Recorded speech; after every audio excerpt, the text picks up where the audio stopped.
Bonjour, je vais traiter dans cette vidéo un chapitre d'une importance capitale pour l'analyse financière. Il traite de la notion du flux et du tableau de financement. Le tableau de financement est un document qui est très important pour l'analyse financière parce qu'il permet de compléter l'analyse des bilans. Sachant bien que l'analyse des bilans, que ce soit le bilan comptable ou le bilan fonctionnel, reste une analyse statique parce qu'on travaille sur des documents élaborés en fin d'exercice et vous savez, on fait les retraitements, que ce soit pour passer d'un bilan comptable à un bilan fonctionnel ou bien pour passer d'un bilan comptable à un bilan financier. Les retraitements, ils sont connus et ils ont pour objectif de réduire le bilan comptable en quelques masses et de les traiter soit d'une manière fonctionnelle, donc calcul des agrégats de l'équilibre financier global de l'entreprise, fonds de roulement, BFG, trésorerie nette, que ce soit dans le bilan financier. Alors là, on calcule un certain nombre de ratios, d'indicateurs qui ont pour objet d'analyser la situation financière de l'entreprise d'un point de vue solvabilité et liquidité. Donc, ça reste une analyse qui est basée sur des documents comptables et qui est une analyse statique. C'est vrai, elle donne un certain nombre de renseignements sur l'équilibre général de l'entreprise, mais il ne permet pas à l'analyste d'approfondir l'analyse et notamment d'apporter son point de vue sur la gestion financière de l'entreprise, la gestion de son financement, la gestion de son exploitation, etc. Pour ce faire, pour avoir cette analyse-là, donc l'analyste aura besoin d'un outil qui va lui permettre de cerner les flux financiers qui ont traversé l'entreprise durant un exercice. Donc c'est cette notion de flux qu'on va traiter dans ce dernier chapitre et notamment à travers le tableau de financement. C'est un document qui présente beaucoup de difficultés pour les étudiants et je comprends à partir de mon expérience cette difficulté comme étant tout simplement une méconnaissance des comptes qui composent le tableau de financement. Donc la présentation que je vais faire devant vous, il insiste beaucoup sur l'explication des composants des tableaux de financement, l'explication de son élaboration, son interprétation et les calculs, on va les voir par la suite, parce que si on comprend la signification de ce tableau, si on comprend les besoins auxquels il répond, alors là, ça facilite son élaboration et ça facilite son calcul. Je présente maintenant le tableau de financement. Donc c'est un document financier qui est obligatoire, autant que le bilan et le CPC, donc il est obligatoire, et qui vise à comparer deux bilans, le bilan d'ouverture et le bilan de clôture, afin de mettre en évidence les variations des ressources de financement et l'emploi qui en a été fait. Ça veut dire que le tableau de financement, c'est l'outil qui va nous permettre d'expliquer comment, à partir d'un bilan d'ouverture, qui est le bilan de la clôture de l'année précédente, on est arrivé à un bilan de clôture. Donc, quels sont les flux de financement et d'investissement qui se sont intervenus durant cette période entre les deux bilans, un bilan d'ouverture et un bilan de clôture. Et en saisissant la nature de ces flux, qui représentent autant de ressources et autant d'emplois, on aura la possibilité de juger la politique d'investissement, la politique de financement et la politique de distribution de dividendes d'une entreprise. L'analyse par les bilans ne permet pas ça, parce que l'analyse du bilan part des montants nets. Or, ce qui nous concerne, nous, ce sont les montants bruts. Autrement dit, lorsque j'analyse, par exemple, le fonds de roulement à partir d'un bilan fonctionnel, je prends le financement permanent, moins l'actif immobilisé. Ça me donne un fonds de roulement. Mais l'actif immobilisé, je le prends soit en valeur brute, soit en valeur nette. En tout cas, je m'intéresse au chiffre qui apparaît dans le bilan. Si par exemple j'ai un montant de 100 qui représente l'actif immobilisé, et dans le bilan N, et ce montant elle est de 120 dans le bilan N plus 1. Cette différence de 20, qu'est-ce qu'elle représente? À première vue, elle représente un plus, un investissement en actifs immobilisés de 20. Or, la réalité, il peut y avoir une cession d'immobilisation de 40 et puis un investissement de 60. Et ce flux d'investissement et de désinvestissement, l'analyse statique ne permet pas de le saisir. Et c'est ça l'objectif d'un bilan financier. Regardons maintenant le côté passif de l'équation des calculs des fonds de roulement.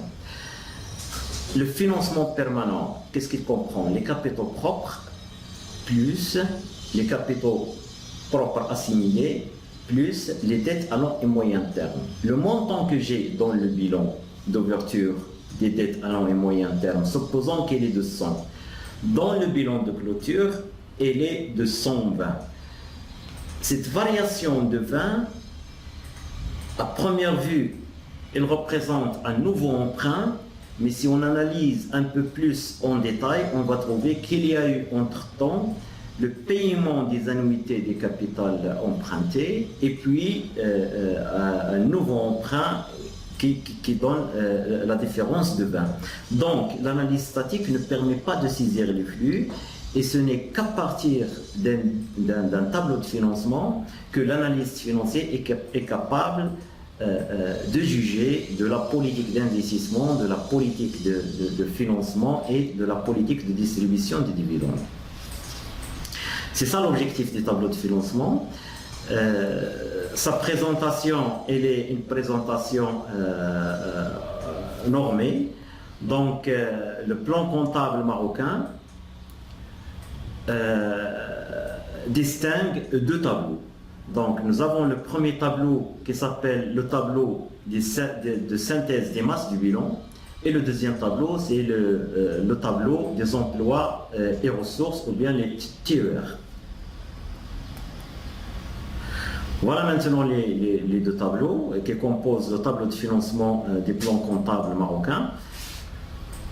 Donc, commençons tout d'abord par l'explication des tableaux de synthèse des masses du bilan. Ce tableau-là, il est axé sur la relation fondamentale entre les trois agrégats de l'équilibre financier général de l'entreprise, à savoir le fonds de roulement fonctionnel, le besoin de financement global et la trésorerie nette, ainsi que leurs variations entre le début et la fin de l'exercice. Autrement dit, la trésorerie nette de l'entreprise est déterminée par son fonds de roulement et son besoin en fonds de roulement. Et la variation de la trésorerie nette dépend de la variation des fonds de roulement et de la variation des besoins en fonds de roulement. Et c'est cette variation-là qui va être décrite par le tableau de financement. Donc, le tableau de synthèse des masses du bilan, il est axé sur la relation entre les trois agrégats de l'équilibre financier. Donc, il est donné en termes de variation. Ça veut dire variation du fonds de roulement fonctionnel égale la variation des besoins de financement global plus la variation de la trésorerie nette, ou bien la variation de la trésorerie nette, on peut la mettre en fonction de la variation des deux autres agrégats. Règle de présentation des tableaux de synthèse des masses du bilan. Ce tableau de synthèse des masses du bilan obéit à un certain nombre de règles dans sa présentation. La première des règles, c'est qu'elle est élaborée à partir des montants nets. Ça veut dire que le fonds de roulement, il est calculé par différence entre un financement permanent moins un actif immobilisé net et non pas brut. Or, ce que nous avons vu au niveau de l'analyse fonctionnelle, c'est que le premier retraitement à faire au bilan comptable pour passer au bilan fonctionnel, c'est de prendre le montant de l'actif en valeur brute et la somme des amortissements, on va l'inscrire, on va l'ajouter au capitaux propre comme étant une ressource. Cette règle-là n'est pas appliquée dans le cas des tableaux de financement des plans comptables marocains. Deuxième règle, elle concerne les flux d'emploi et les flux de ressources. Les flux d'emploi se traduisent par des augmentations des stocks d'emploi. Un flux d'emploi se traduit par l'augmentation de l'actif et la diminution des postes du passif. Toute augmentation d'un poste de l'actif va être considérée comme un flux d'emploi de fonds et toute diminution des postes du passif va être considérée comme un emploi de flux de fonds. Par exemple, pour l'actif, l'augmentation de l'actif immobilisé, c'est un emploi, donc c'est une nouvelle acquisition, c'est un investissement par exemple. L'augmentation des comptes clients, c'est un emploi. L'augmentation de la trésorerie active, c'est un emploi.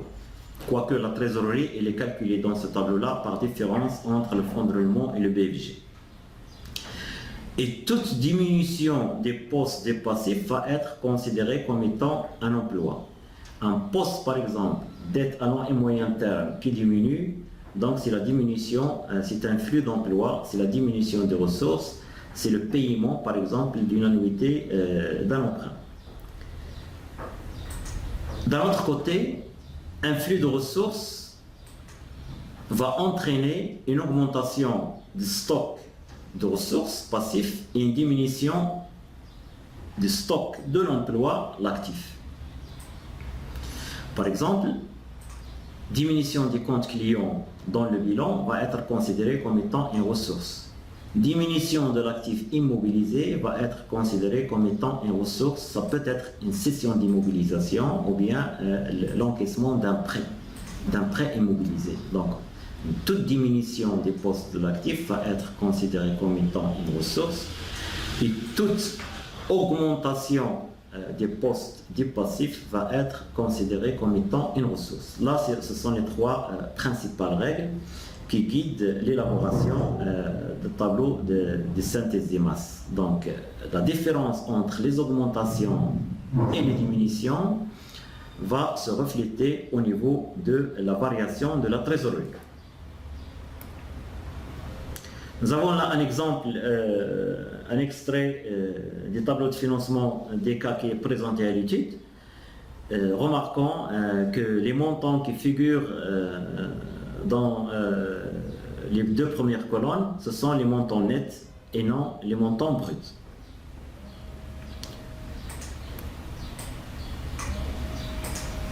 Je précise aussi que l'actif circulant dans ce cas-là, il s'agit des montants nets. Donc, c'est une remarque qui est très importante. Je vais y revenir par la suite. Deuxième tableau des plans comptables marocains, ou bien la deuxième partie, c'est le tableau des emplois et ressources, c'est le TER. Donc, ce tableau-là, il interprète les variations qui sont trouvées dans le tableau de synthèse. Donc, les variations trouvées dans le tableau de synthèse vont être interprétées, expliquées par le deuxième tableau des emplois et ressources. Ce tableau-là, il est constitué de 4 masses. Tout d'abord, il y a les ressources stables de l'exercice, les emplois stables de l'exercice, la variation des BFG et la variation de la trésorerie nette. Les ressources stables de l'exercice et les emplois stables de l'exercice sont analysés en termes de flux. Ça veut dire que on va s'intéresser ici aux mouvements qui se sont déroulés entre le bilan d'ouverture et le bilan de clôture. Donc on va s'intéresser au flux, que ce soit pour les ressources stables de l'exercice, que ce soit pour les emplois stables de l'exercice. Par contre, la variation du BFG et la variation de la trésorerie, là, elles vont être considérées en leur montant net. Ça veut dire, on va voir ici directement les montants inscrits dans le tableau de synthèse d'image du bilan. On va les rapporter ici, compte deux autres masses, les ressources stables et les emplois stables, ils sont analysés en termes de flux.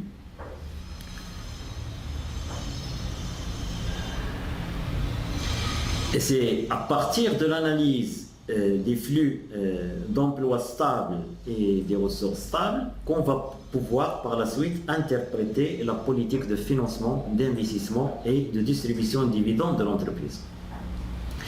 Là aussi, le TER, il obéit à un certain nombre de règles de présentation, dont notamment les virements de compte à compte, on ne va pas les prendre en considération, donc ils ne s'intéressent pas aux virements des comptes à compte, comme par exemple ce qui se passe entre un compte d'immobilisation et un compte d'immobilisation en cours. Là, si c'est un virement de compte à compte, donc on ne va pas le prendre en considération. Comme par exemple l'intégration des réserves dans le capital. Donc là, c'est un virement de compte à compte, donc ça ne se traduit pas par un flux financier. Donc là, il faut faire attention à ces virements-là. Ils ne sont pas pris en compte dans les ressources ou bien dans les emplois des tableaux de financement, parce qu'ils ne représentent pas de flux réel. Nous, dans le tableau de financement, nous nous intéressons uniquement aux flux réels. Ça veut dire les flux qui se sont traduits par soit des encaissements, soit de décaissements de trésorerie. Deuxième règle, les flux ne doivent pas être compensés, donc les augmentations et les réductions doivent être analysées séparément. Par exemple, lorsqu'il s'agit de désinvestir, de céder une immobilisation, par exemple d'un montant de 100, et d'acquérir une autre immobilisation d'un montant égal. Si on met le solde, donc l'opération elle est neutre, mais en réalité, il y a eu une entrée d'un montant de 100 et une sortie d'un montant de 100. Donc, dans le tableau de financement, il ne faut pas calculer le solde, il ne faut pas faire de compensation. Il faut que le désinvestissement apparaît dans les ressources parce que c'est une diminution de l'actif immobilisé. Et l'investissement, lui aussi, doit être inscrit dans les emplois parce que c'est une augmentation d'un actif immobilisé.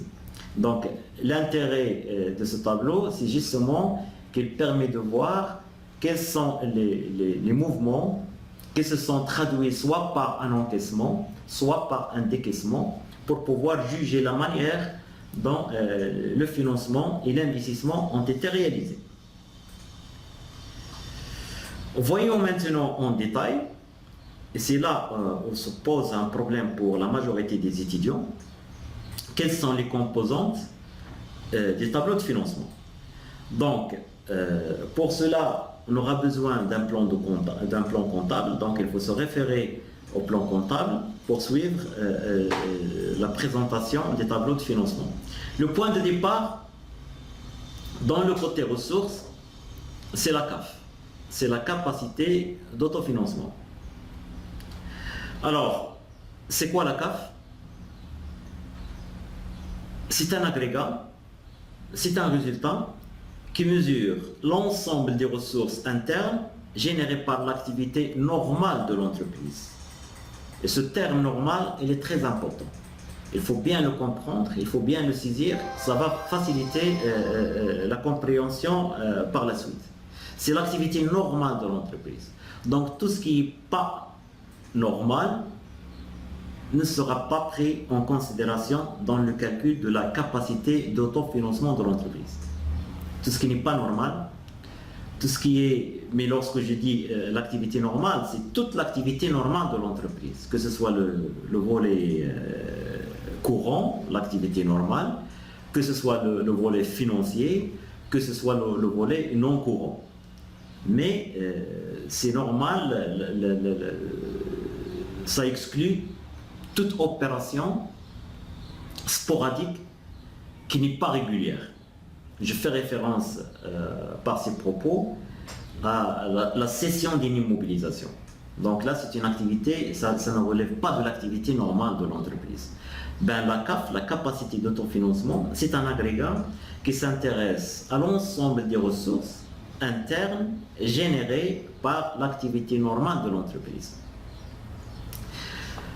L'ensemble des ressources internes, c'est un terme aussi qui exclut les ressources externes. Donc, la CAF ne s'intéresse pas aux ressources externes. Donc, pas d'augmentation de dette de financement, pas de profit venant d'activités en dehors de l'activité normale de l'entreprise, etc. Donc, on s'intéresse aux ressources générées par l'activité normale de l'entreprise. On va voir par la suite quelle est l'implication de cette précision sur les composantes de la CAF. La CAF se calcule de deux manières, soit à partir de l'excédent brut d'exploitation, soit à partir des résultats nets.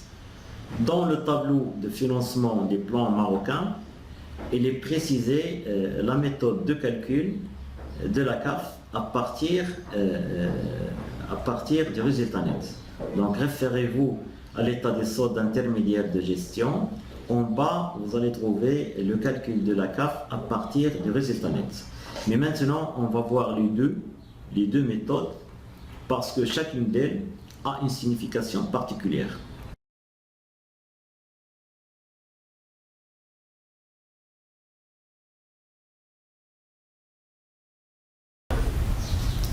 Voyons maintenant la première méthode du calcul de la CAF à partir de l'excédent brut d'exploitation. Donc là, c'est la méthode, je dirais, c'est la plus difficile, mais c'est la plus explicite. Donc, il touche la vraie source de la CAF, mais il pose un certain nombre de problèmes, notamment de compréhension des comptes qui composent cette égalité-là. CAF égale l'excédent brut d'exploitation ou bien entendu l'insuffisance brute d'exploitation. Je vais ajouter tous les produits encaissables et je vais retrancher toutes les charges décaissables. Alors, pour les produits, pour les charges décaissables, ce calcul ou cette méthode soustractive ne va s'intéresser qu'aux charges qui sont effectivement décaissées. Autrement dit, tout ce qui est charge calculée, ça ne va pas être pris en considération dans ce calcul. Référez-vous à l'état des soldes de gestion et vous allez voir que l'excédent brut d'exploitation, il est calculé avant les dotations. Donc, ces dotations-là, je ne vais pas les prendre en compte dans le calcul de la CAF. Je vais m'intéresser uniquement aux charges qui se sont traduites par un flux financier et aussi, je ne vais m'intéresser que produits qui se sont traduits par un flux financier. Donc, toutes les charges calculées, tous les produits calculés ne vont pas être pris en considération. Donc, les charges décaissables, à partir de l'excédent brut d'exploitation. Les charges décaissables sont les autres charges d'exploitation, sont les charges financières et sont les charges exceptionnelles ou bien non courantes, et c'est l'impôt sur le résultat. Donc là, ce sont toutes les charges décaissables qui restent à retrancher à partir de l'excédent brut d'exploitation.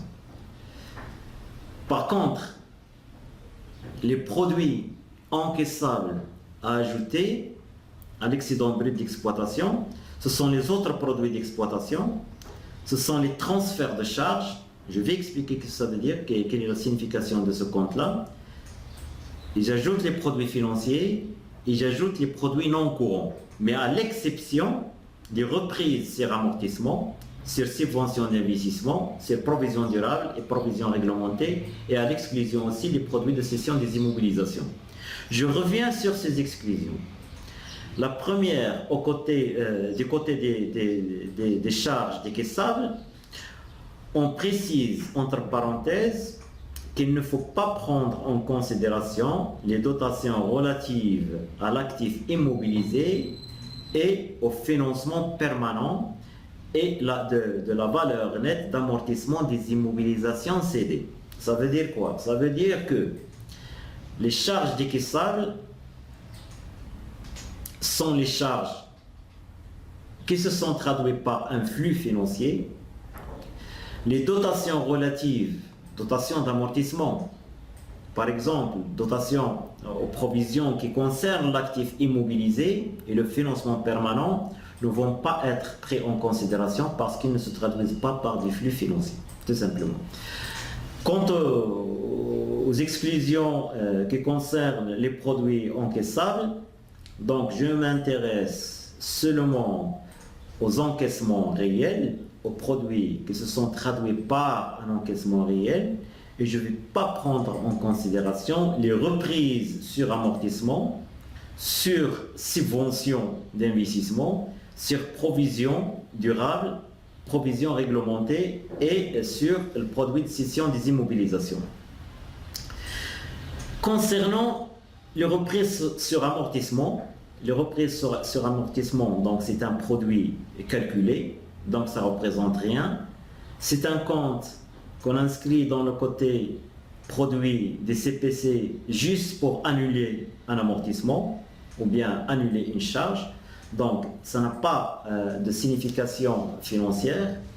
Les subventions d'investissement, je l'ai expliqué au début de notre cours, donc il y a un mécanisme comptable qui va nous permettre d'inscrire d'année en année une partie des subventions d'investissement pour l'inclure dans le résultat, pour annuler une charge d'amortissement. Là aussi, c'est un produit qui est un produit calculé, ça ne représente pas de flux financier. Les provisions durables, donc là, c'est le même mécanisme des reprises sur amortissement. C'est juste pour annuler une provision, donc ça ne représente pas de flux, donc ça ne doit pas être ajouté à l'excédent brut d'exploitation.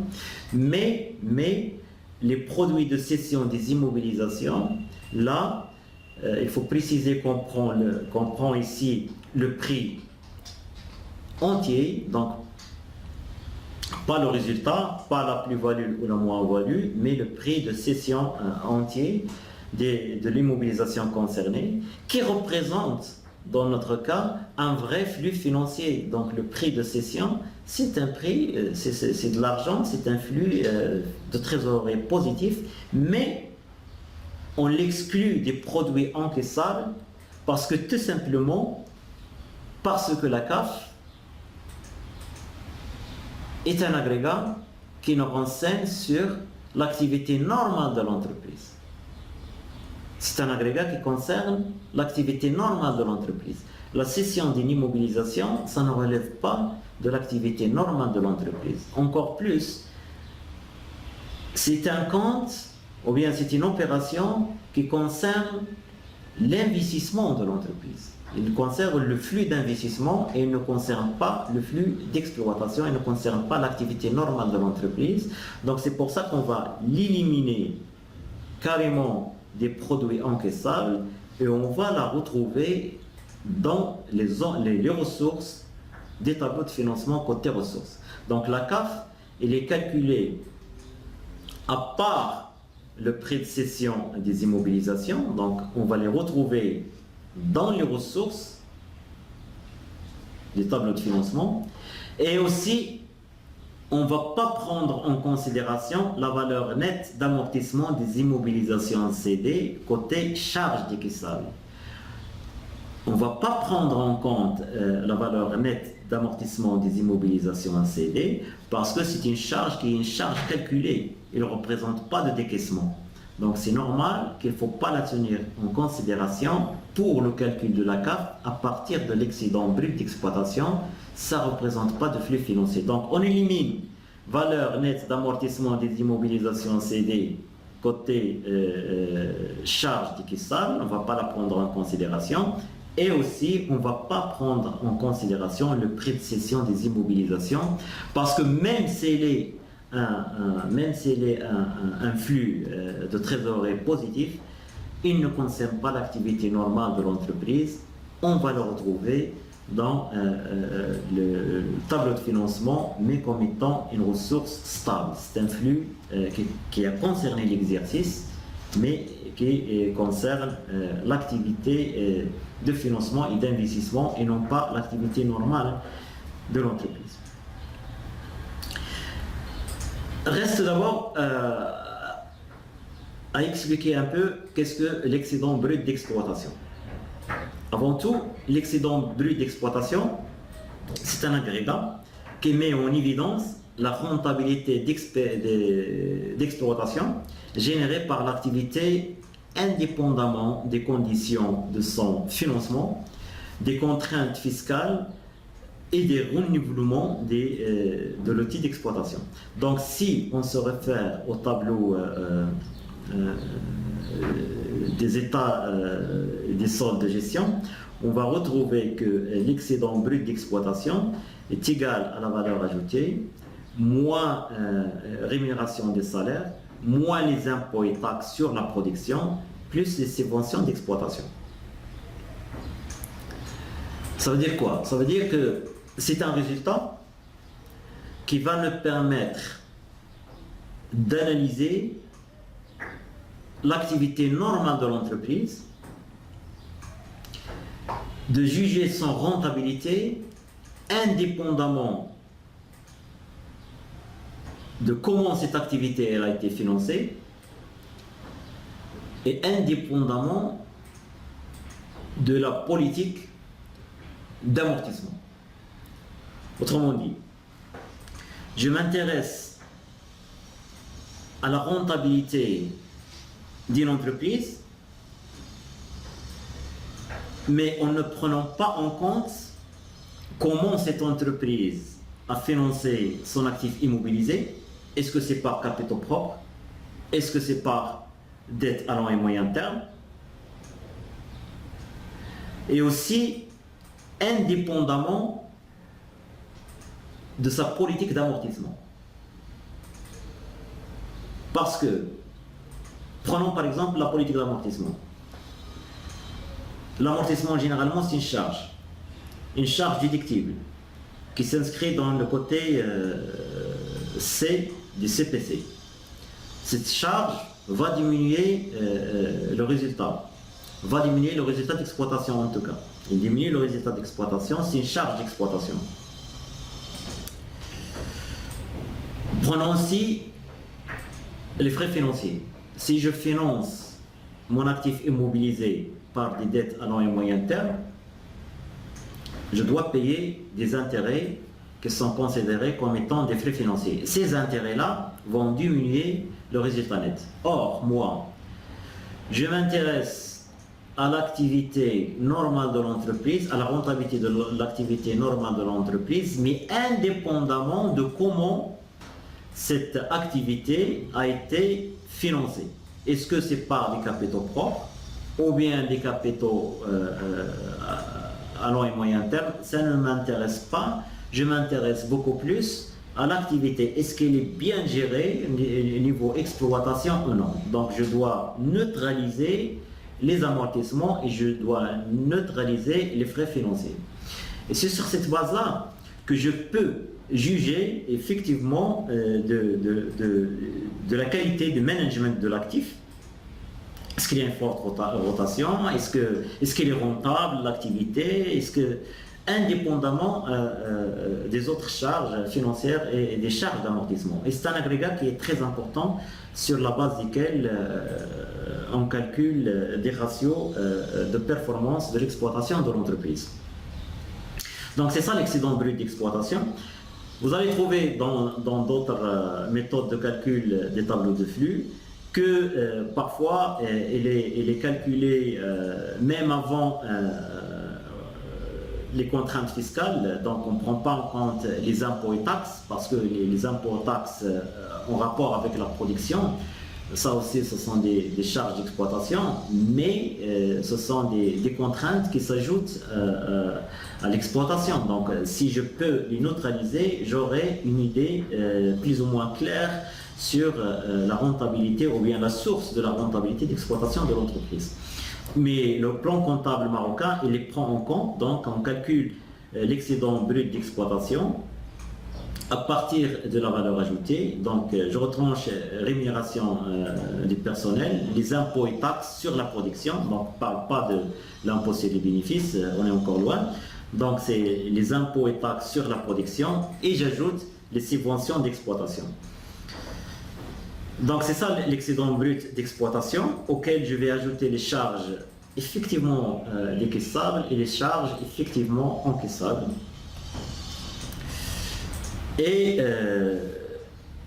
un autre compte qui pose encore des problèmes, ce sont les transferts de charges. Donc parmi les produits encaissables, je dois ajouter les transferts de charges. Alors que signifie cette rubrique, les transferts de charges? Globalement, les transferts de charges, c'est un compte, ce sont des produits, mais ce sont des produits calculés. Ce sont des produits calculés dans le sens où ces transferts de charges ils permettent tout simplement de transférer des charges d'un compte à un compte, ou bien d'un compte des CPC à un compte du bilan. Donc, ce sont des comptes qu'on va inscrire côté produit des CPC à la fin de l'exercice, mais ce sont des comptes qui sont utilisés pour transférer des charges. Je transfère des charges, donc c'est déjà, ça ne représente rien, ça ne représente pas un flux financier. La charge, elle a été décaissée, elle est inscrite côté charge, mais ce compte que je vais inscrire côté produit va servir tout simplement à transférer cette charge qui a été décaissée. Donc ce sont des produits calculés, les transferts de charges, mais que je dois ajouter. Donc des produits calculés que je dois ajouter, ça crée ça serait une certaine confusion, c'est la majorité des étudiants. Ben c'est simple. Il faut comprendre tout d'abord que les transferts de charges, il y a deux catégories. Il y a des transferts de charges qu'on opère dans le CPC. Ça veut dire à la fin de l'exercice, je me rends compte qu'un certain nombre de charges inscrites dans la classe 6 par exemple, dans plusieurs comptes de la classe 6. Ces charges ne sont pas des charges d'exploitation, ce sont des charges exceptionnelles. Par exemple, j'ai engagé de l'argent, j'ai inscrit cet engagement dans un compte de la classe 6, mais à la fin de l'exercice, il s'est avéré que cette charge ou ces charges ne concernent pas ce compte de la classe 6, charges d'exploitation. Ce sont des comptes qui concernent le non courant, l'exceptionnel. Donc, j'inscris ce montant dans un compte produit, c'est comme si je veux annuler cette charge. Donc, je l'inscris dans le débit et le crédit des comptes transfert de charge et dans le débit des charges exceptionnelles. C'est comme si je fais transférer une charge de l'exploitation vers le non courant, par exemple. Et quel est l'objectif de cette opération-là? Ben, l'objectif de cette opération-là, c'est tout simplement de ne pas obérer, de ne pas grossir, si vous voulez, le côté charge et avoir un résultat d'exploitation réduit. Donc, pour améliorer cette visibilité, pour donner cette vision comme quoi le résultat d'exploitation est bien, il faut diminuer les charges et les réinscrire dans un autre compte de charge exceptionnelle, charge non courante, par l'intermédiaire de ce compte transfert de charge. Donc c'est un compte transitoire qui est utilisé tout simplement pour transférer une charge d'un compte à un autre compte dans le CPC.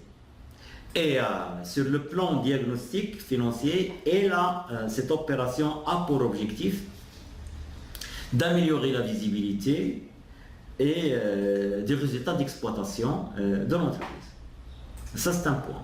Là, cette catégorie de transfert de charge ne nous concerne pas dans le tableau de financement. Donc, c'est un transfert de compte à compte dans le CPC qui n'a pas d'incidence sur le tableau de financement. Ce n'est pas un flux réel. Donc, ce n'est pas un flux réel. Par contre, il y a une autre catégorie de transfert de charges qui concerne le CPC et le bilan. Ça veut dire que dans le CPC, j'ai engagé des charges, elles sont inscrites dans la classe 6. Mais c'est avéré que ces charges-là ne concernent pas un seul exercice, ils concernent plusieurs exercices. Des actions de promotion, par exemple. J'ai fait des actions de promotion. J'ai fait des études de marché. Ce sont des dépenses que je vais inscrire dans les comptes appropriés. Mais cette action de promotion, elle ne concerne pas que cet exercice. Elle concerne plusieurs exercices. Donc la charge, elle est lourde pour cet exercice-là. Parce qu'il concerne et l'exercice et les autres exercices. Donc qu'est-ce que je fais? Je prends seulement la part qui concerne l'exercice, comme la technique de l'amortissement, la part qui concerne cet exercice, et le reste de cette charge, je vais le transférer dans le bilan. Par l'intermédiaire de quoi? Par l'intermédiaire d'un compte de transfert de charge. Donc la charge, elle est inscrite dans le côté charge des CPC. Je vais mettre un autre compte produit, ce moment-là, où je vais inscrire le montant de la charge engagée qui ne concerne pas cet exercice. Donc, c'est le côté crédit. Donc, c'est un produit calculé. Et la contrepartie de ce crédit-là, je vais la retrouver dans le bilan, charge à répartir sur plusieurs exercices. Donc, les charges à répartir sur plusieurs exercices qui sont inscrites dans l'actif immobilisé, ce sont inscrites, activées, ce sont des charges activées par l'intermédiaire d'un compte transfert de charge. Et ce compte de transfert de charge, finalement, qu'est-ce qu'il a fait? Il a repris la charge qui a été engagée, qui est inscrite dans le CPC, et il a transféré dans le bilan. Donc la charge, elle est déjà engagée côté charge. Je mets dans le côté produit un compte transfert de charge. C'est un produit calculé qui n'a pour rôle que de transférer cette charge vers l'actif du bilan. Donc, à ce moment-là, ces charges-là concernent le tableau de financement parce que c'est un flux de trésorerie qui ne concerne pas l'activité normale de l'entreprise. Il concerne l'activité normale de l'entreprise, mais seulement une partie de cette dépense qui va concerner l'exercice en cours et le reste va être considéré comme étant un investissement. Donc c'est comme si l'entreprise a investi dans des actions promotionnelles. C'est une charge qui est lourde pour un exercice, donc ça dépasse l'activité normale. Donc je vais prendre seulement la partie qui concerne cet exercice et le reste, je vais le transférer dans le bilan et je vais considérer ce flux-là comme étant un flux d'investissement. Et c'est pour ça que cette deuxième catégorie-là, des produits calculés, doit être rajoutée à l'excédent brut d'exploitation pour annuler l'impact des charges qui ne relèvent pas de l'activité normale de l'entreprise. Donc, deux catégories de transfert de charges. Une catégorie qui concerne tout simplement le virement de compte à compte dans le CPC et une deuxième catégorie qui concerne effectivement un flux financier mais que je vais transférer des CPC vers un compte de l'actif immobilisé. Et bien entendu, par la technique de l'amortissement, chaque année je vais transférer une partie de cette charge-là à répartir sur plusieurs exercices. D'ailleurs, c'est une charge que je dois répartir sur plusieurs exercices parce qu'il ne concerne pas un seul exercice. Mais la dépense a été faite à un moment donné dans cet exercice. Seulement, à la clôture des comptes, je dois rectifier ce travail-là par l'intermédiaire d'un compte transfert de charge. Donc c'est un produit calculé, mais qui reflète une dépense réelle que j'ai activée dans le bilan, tout en la considérant comme étant un investissement à répartir sur plusieurs exercices. Si maintenant on comprend la signification de ce compte transfert de charge, ça facilite l'élaboration de la CAF à partir de l'excédent brut d'exploitation et ça simplifie aussi sa compréhension et son élaboration.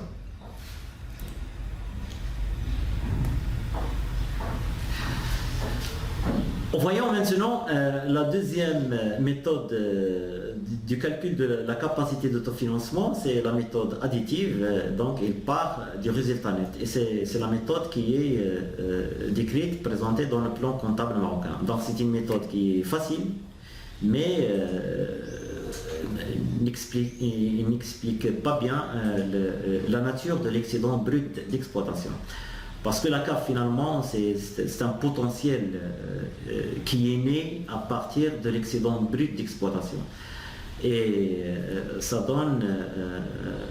reflète l'activité normale de l'entreprise. Maintenant, son calcul à partir du résultat net, c'est vrai, il est facile, mais sur le plan explication, ça reste un peu limité. Donc là, je pars du résultat net. Vous avez le tableau là, qu'il soit bénéfice ou perte. J'ajoute à ce moment-là, dans la méthode additive, j'ajoute tout ce qui est dotation d'exploitation. Il y a bien entendu des exclusions que je vais expliquer. J'ajoute les dotations financières, j'ajoute les dotations non courantes, j'élimine les reprises d'exploitation, j'élimine les reprises financières, les reprises non courantes, produits de cession d'immobilisation et j'ajoute la valeur nette d'amortissement des immobilisations cédées. Là, c'est la capacité d'autofinancement. Alors, le résultat net,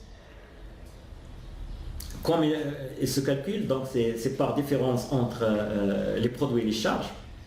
Seulement, dans les produits, il y a des produits qui sont calculés, qui ne représentent rien.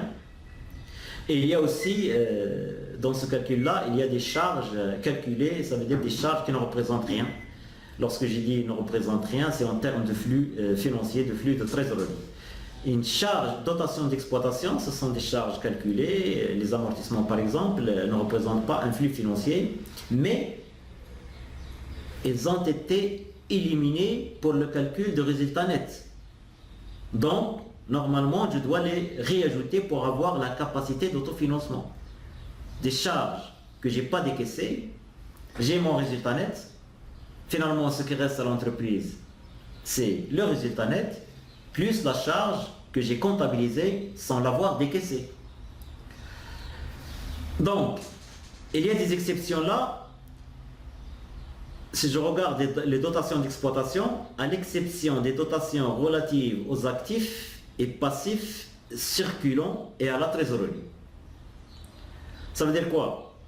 Ça veut dire j'ajoute les dotations d'exploitation, mais je ne prends pas en compte les dotations qui sont relatives aux actifs et passifs circulants et à la trésorerie.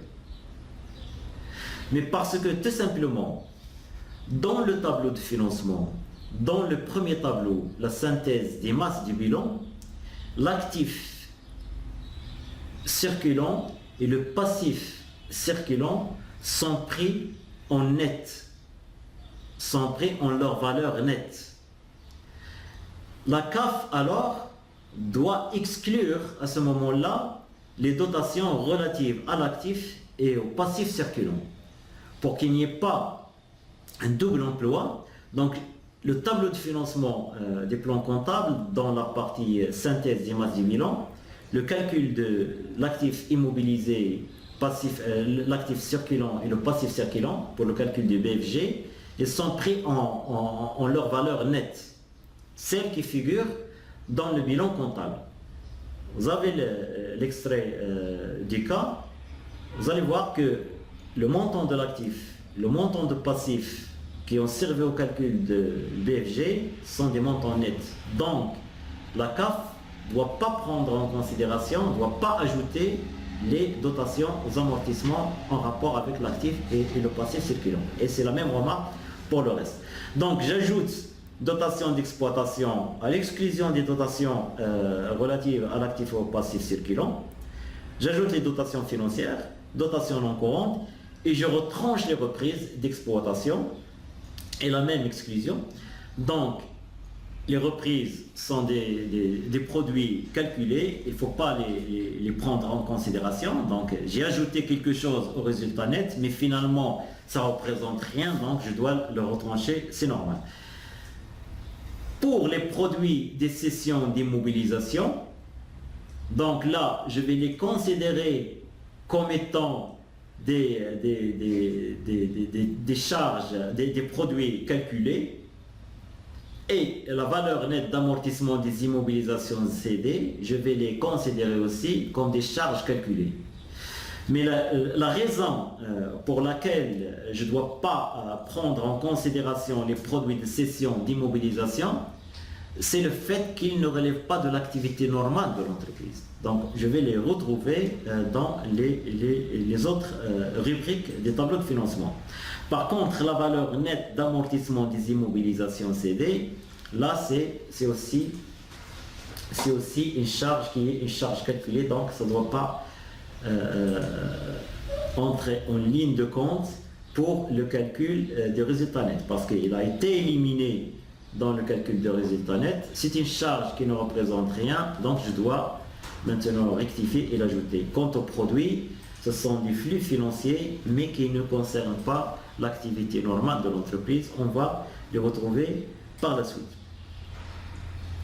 Il y a une troisième exception là, dans les reprises non courantes, y compris reprise sur subvention d'investissement. Là, c'est un compte que j'ai eu l'occasion d'expliquer longuement que représentent ces reprises et qu'est-ce qu'elles permettent de faire pour réintégrer les subventions d'investissement petit à petit dans le résultat de l'exercice. Très bien. Voilà maintenant le tableau. Donc, autofinancement, ressources stables de l'exercice en termes de flux. Donc, j'ai la CAF. De la CAF, je vais retrancher la CAF calculée soit d'une manière ou d'une autre, donc ça donne le même résultat, de laquelle je vais soustraire la distribution des dividendes. Mais dans d'autres présentations des tableaux de financement, vous allez trouver la distribution des dividendes, non pas de ce côté-là, non pas à ce niveau-là, mais plutôt au niveau des emplois de l'exercice. C'est là où on va trouver normalement, ça doit figurer comme étant un emploi stable de l'exercice et non pas la calculer directement à partir des ressources stables de l'exercice. Il vient en diminution de la CAF. Donc, ça ne pose pas de problème parce que, en tout cas, nous aurons le net. Donc, il y a l'exercice en cours et il y a l'exercice précédent. Donc, ce sont deux bilans. Et je vais m'intéresser au flux. Si c'est une augmentation, donc une augmentation d'un actif, il va être comptabilisé comme étant un emploi, et une diminution de l'actif va être, des postes de l'actif, va être comptabilisé comme étant une ressource. Donc dans les ressources, nous avons cession et réduction d'immobilisation. Alors là, j'inscris directement le montant de la cession parce qu'il ne figure pas dans la CAF. Je l'ai éliminé de la CAF. Maintenant, je vais le retrouver comme étant une ressource d'exploitation et je vais inscrire directement le prêt de cession de l'immobilisation comme étant une ressource. Donc, c'est une ressource de l'exercice. Les augmentations des capitaux propres et des capitaux propres et assimilés, ça aussi, je vais les calculer directement par variation et ça compte dans les ressources. Et l'augmentation des dettes de financement. Quant aux emplois, alors c'est l'augmentation de l'actif ou bien c'est la diminution des passifs. L'acquisition d'immobilisation, c'est une augmentation de l'actif, donc c'est un flux d'emploi. La rémunération ou le remboursement des dettes de financement, c'est une diminution des passifs, donc c'est un emploi, et ainsi de suite. Voyons maintenant en détail en quoi consistent ces composantes des tableaux de financement. Donc, côté ressources, il y a la cession ou réduction d'immobilisation. Donc, il y a deux choses là. Il y a tout d'abord la cession et il y a ensuite la réduction. Les cessions d'immobilisation, ce sont les ventes d'immobilisation. Donc, elles sont comptabilisées à leur prix de vente direct. Par contre, les réductions concernent les remboursements des prêts immobilisés. Donc, c'est une diminution, c'est une réduction de l'actif immobilisé. Il concerne aussi les dépôts et cautionnements, compte dépôt et cautionnement. Donc, lorsque il est remboursé, c'est une diminution, donc c'est une ressource. Et tout ça, ça concerne l'exercice. On n'inscrit pas dans les ressources des TF les réductions qui résultent de virements de poste à poste ou de compte à compte, tels que les immobilisations en cours vers le poste immobilisation concerné, ou bien les avances sur immobilisation vers le compte immobilisation concerné. Et là, ce sont des réductions qui ne représentent pas du flux financier, mais qui représentent tout simplement des virements de compte à compte. Donc, il faut faire attention à ces précisions-là. Deuxième grande catégorie de ressources, c'est l'augmentation des capitaux propres. Alors là, seules les augmentations en numéraire, en nature, qui sont prises en compte, y compris les primes d'émission.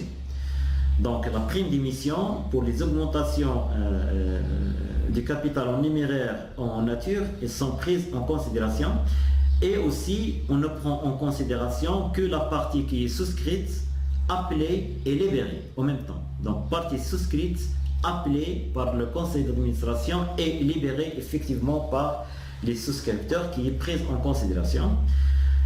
On n'inscrit pas dans le TF les augmentations de capital par incorporation de réserve, donc c'est un virement de compte à compte. Si je remarque que le compte augmentation du capital a été augmenté seulement par incorporation de réserve, donc ça ne doit pas être pris en considération parce que c'est juste un virement de compte à compte, ça ne se traduit pas par un flux financier positif.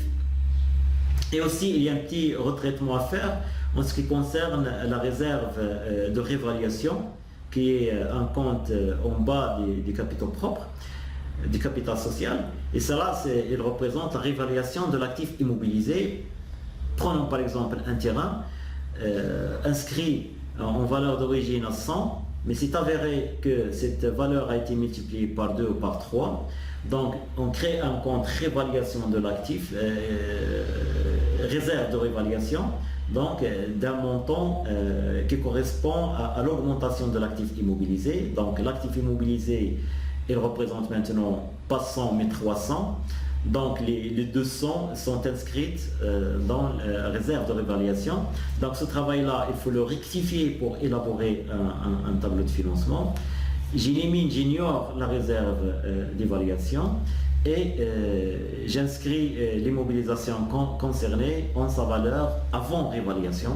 Donc là, c'est un travail qu'il faut faire chaque fois qu'il y a cette réserve de réévaluation. Donc il faut rectifier et revenir à la situation avant réévaluation. Aussi, il y a comme ressource stable de l'exercice les subventions d'investissement. Donc ça représente un flux financier positif. Donc c'est une ressource stable de l'exercice. Donc j'y inscris toutes les subventions obtenues ou à obtenir par l'entreprise au cours de l'exercice.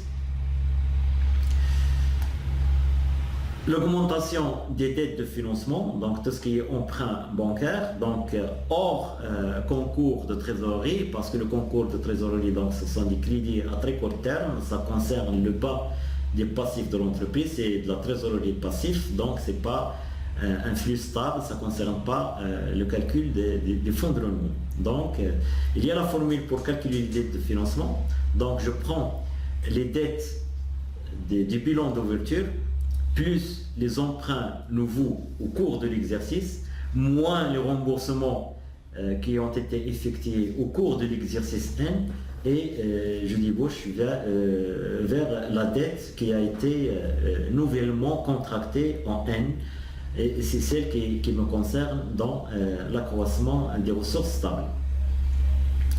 Donc de cette relation, on déduit à la fois le montant des emprunts nouvellement contractés, comme je peux en déduire les remboursements qui ont été effectués au cours de l'exercice. Ça va être inscrit dans le côté dépenses, les emplois. Alors, deuxième volet, maintenant des tableaux des TER, ce sont les emplois stables. Donc dans les emplois stables, qu'est-ce qu'on trouve en général? En premier lieu, les distributions des dividendes, ça veut dire les dividendes qui sont versés au cours de l'exercice qui nous concerne et qui proviennent de l'exercice précédent. Parce qu'à la clôture de l'exercice, dans le bilan, qu'est-ce qu'on trouve? On trouve le résultat net. Donc avant distribution, mais ce résultat net de l'exercice N-1, il va être distribué au cours de l'exercice N. Mais moi, j'ai un exercice N-1 où le résultat net, il figure avant répartition. Dans le bilan de clôture, j'aurai une autre situation.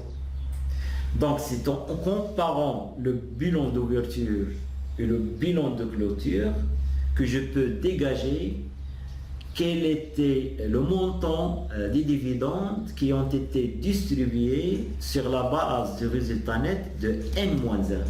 Donc durant l'exercice N, ce qui va être distribué, ce sont les dividendes en rapport avec le résultat net de l'exercice N-1. Et c'est cette distribution qui va intervenir dans l'exercice N qui va me concerner dans le tableau de financement de l'année N. Parce que c'est un flux financier sortant qui s'était intervenu durant l'exercice N, même s'il concerne le résultat net de l'exercice N-1 et ainsi de suite. Donc, le résultat la distribution des dividendes, l'emploi dans la distribution des dividendes de l'exercice N, il concerne le résultat net de l'exercice N-1 et ainsi de suite. Donc vous avez la formule pour calculer ce dividende s'il n'est pas donné. Donc je prends le résultat N qui est égal au résultat N-1 moins la variation des réserves et le report à nouveau. Parce que comme vous le savez, le résultat net, une partie doit être affectée à la réserve légale jusqu'à un certain pourcentage du capital social. Une autre partie peut être affectée aux réserves facultatives. Une autre partie va être distribuée et le reste va être inscrit dans le report à nouveau. Maintenant, si je compare les postes concernés par la répartition des résultats nets, je peux en déduire le montant du dividende qui a été servi, qui a été distribué aux associés durant l'exercice N. Ça, c'est la première catégorie des emplois stables. Deuxième catégorie, c'est l'acquisition et l'augmentation des immobilisations. Là aussi, c'est un emploi stable. Alors, on prend en compte là les nouvelles acquisitions. Pour certaines présentations, vous allez trouver qu'on prend aussi en compte les immobilisations financées par Crédit Bail, même s'ils n'apparaissent pas au bilan, donc ce sont des comptes hors bilan.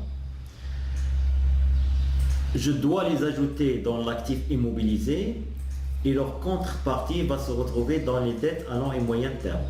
Donc je vais considérer comme si cette immobilisation financée par Crédit Bail fait partie du patrimoine de l'entreprise et sa contrepartie va figurer dans les dettes à long et moyen terme, comme quoi elle a été financée par un financement externe. Et à ce moment-là, les redevances des Crédit Bail vont être concernées comme étant des amortissements. Et je vais de l'emprunt et je vais faire le calcul sur cette base. Mais ce travail-là n'est pas pris en compte dans le tableau de financement des plans comptables marocains. Si maintenant on veut améliorer la lisibilité de ce tableau-là, on peut faire ce genre de retraitement des crédits bail. Comme on peut aussi faire une autre présentation sur la base des valeurs brutes, tout en prenant l'amortissement comme étant une ressource des bilans fonctionnels. Donc si on veut vraiment améliorer l'analyse des documents comptables de l'entreprise, il faut aller vers une présentation qui prend en compte ces retraitements des bilans fonctionnels, que ce soit au niveau des amortissements, que ce soit au niveau des crédits bail, que ce soit aussi au niveau des écarts de conversion, que ce soit au niveau de l'écart de réévaluation, etc. Mais l'important maintenant, c'est de présenter ce tableau de financement des plans comptables marocains et on verra par la suite quelles sont, dans le cas pratique, quelles sont les autres possibilités d'analyse à partir de traitement de ce tableau de financement. Donc pour les acquisitions, on prend en compte seulement les nouvelles acquisitions. Toute augmentation aussi des dépôts et cautionnements, toute augmentation des prêts immobilisés. Alors là, ces augmentations vont être considérées comme étant des emplois, ce sont des augmentations de l'actif. Nous avons ici la formule pour calculer les nouvelles acquisitions. Donc ce sont les immobilisations brutes en N-1, plus les investissements qui se sont réalisés durant notre exercice N, moins les cessions brutes intervenues durant l'exercice N, et on retrouve les immobilisations brutes en fin d'exercice N. Donc là, il manque un petit S.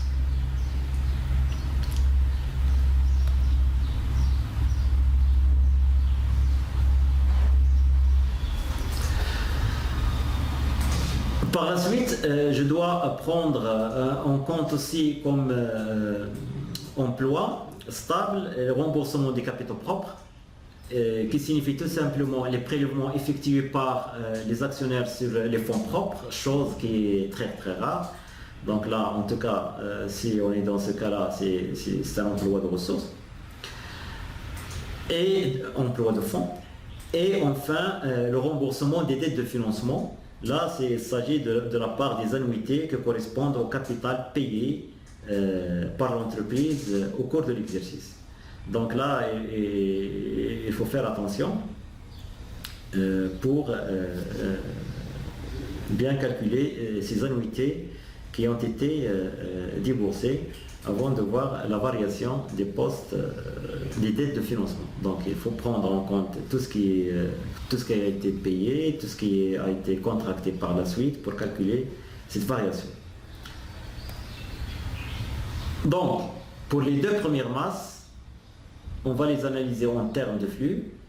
Par contre, pour les deux dernières masses, donc c'est la variation du BFG et c'est la variation de la trésorerie, là, il suffit tout simplement de se référer aux chiffres qui apparaissent dans le premier tableau des synthèses de masse de bilan et les inscrit directement sur notre deuxième partie des tableaux tiers. Et le total général des emplois doit être égal à celui des ressources. Donc là, c'est la présentation du tableau de financement, sa signification, son intérêt pour l'analyse financière, avec quelques précisions sur les comptes qui posent vraiment un problème de compréhension, que si on les assimile, le reste devient plus ou moins facile. Maintenant, au niveau de l'interprétation, l'interprétation des tableaux de financement, c'est une interprétation qui est dynamique, donc ça permet justement d'avoir une idée sur la politique d'investissement de l'entreprise, comment il investit, en quoi il investit, les montants investis, et puis la politique de financement. Est-ce que cet investissement est financé par les ressources internes? Est-ce que c'est par la CAF, plus les dettes à long et moyen terme, plus les autres fonds propres, ou bien c'est beaucoup plus par endettement, ou bien c'est par cession d'immobilisation? Donc ça donne déjà une idée sur la stratégie financière de l'entreprise d'une manière générale. Ça donne aussi une idée sur la distribution des dividendes, quelle est la politique poursuivie par cette entreprise, est-ce que l'avantage, la répartition, ou bien c'est une politique de rétention des bénéfices dans l'objectif d'investir, et nous aurons des éléments sur cette politique-là, et ainsi de suite. Donc ça permet cette analyse dynamique, mais à travers les flux, à travers, et surtout, on est devant 3 ou 4 bilans, tableaux financiers des mêmes entreprises. Alors là, la situation financière elle est plus ou moins claire parce qu'on travaille sur des flux dynamiques sur une longue période. Donc, au niveau de l'interprétation, ça permet ça, mais aussi ça permet de faire une analyse par les ratios qui concerne notamment le risque financier de l'entreprise, le risque de faillite. Donc, on prend par exemple les flux de financement, on les met sur les investissements et on voit qu'est-ce que cela représente, quelle est la manière dont ces investissements sont financés. On prend par exemple le financement propre sur l'investissement avec son BFR et on voit qu'est-ce que le financement propre couvre comme investissement et ainsi de suite. Si on s'intéresse par exemple à la capacité de remboursement des dettes, on peut mettre les dettes financières stables sur la CAF et on a des normes sectorielles, des normes bancaires. Ça doit être par exemple inférieur à 3 ou à 4 années. Ça veut dire que les dettes financières ne doivent pas être très importante par rapport à la CAF. Et on s'intéresse aussi à la capacité d'autofinancement sur l'ensemble des remboursements. Ça ne doit pas dépasser un chiffre de 2. Donc les remboursements ne doivent pas représenter une grande part de la CAF et ainsi de suite. Donc ça permet cette vision globale et ça permet d'appliquer aussi l'analyse par les ratios sur les résultats de ce tableau de financement. Donc voilà, là c'est la présentation des tableaux de financement, c'est l'explication des comptes qui posent un problème du calcul. Et c'est le sens qu'il faut donner à l'interprétation de ces résultats. Tout ça, on va le voir prochainement à partir de notre cas qui est présenté à l'étude. Merci beaucoup.